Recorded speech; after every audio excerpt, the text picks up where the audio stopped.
تعلیمات صوفیہ یا تعلیمات اولیاء کی بات کی جائے تو سب سے پہلی جو ولی کی پہچان یہ ہے کہ اس کا عقیدہ درست ہوگا.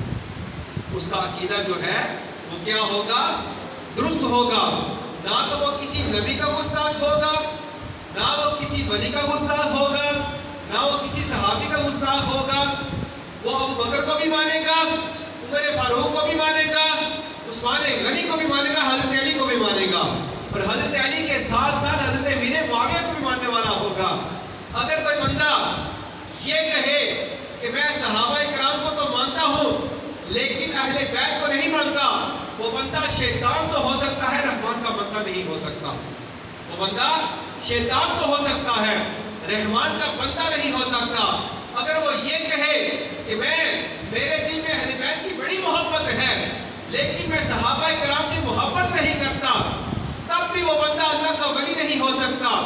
اللہ کا ولی تب بنے گا جب اس کے دل میں اللہ کے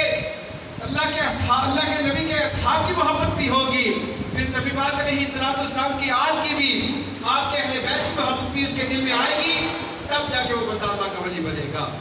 ادروائز اگر یہ محبت اس کے دل میں نہیں ہے وہ بندہ ہرگز اللہ کا ولی نہیں ہو سکتا. تو ولی کی پہلی پہچان کیا ہے کہ اس کا عقیدہ جو ہے وہ درست ہوگا. کیوں کہ نبی پاک علیہ السلام نے خود ارشاد فرمایا کہ میرے صحابہ جو ہے، میرے سارے صحابہ الصحابی کالنجوم، فرمایا میرے صحابہ ستاروں کے مانند ہیں، ان میں سے جس کے پیچھے چلو گے تم سیدھا جنت تک پہنچ جاؤ گے. میرے عرض کرنے کا مقصد یہ ہے کہ اللہ کا ولی جو ہے، جو اللہ کا ولی ہوگا، صوفی ہوگا، اس کی پہلی علامت یہ ہوگی کہ اس کا عقیدہ درست ہوگا، اس کا عقیدہ ڈاماڈول نہیں ہوگا.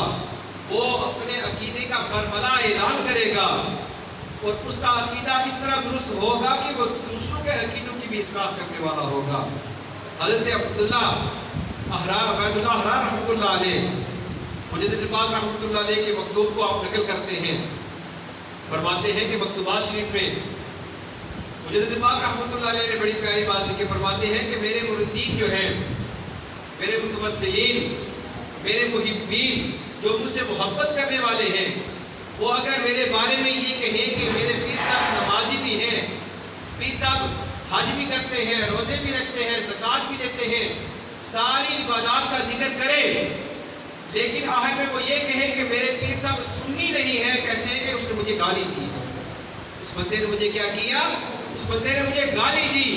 کہنے کا مقصد یہ ہے کہ اللہ کا جو ولی ہوتا ہے وہ اپنے عقیدے کا برملا اعلان کرتا ہے اور اپنے عقیدے کے ساتھ ساتھ اپنے مریدین کے عقیدے کی بھی اصلاح کرنے کی کوشش کرتا ہے.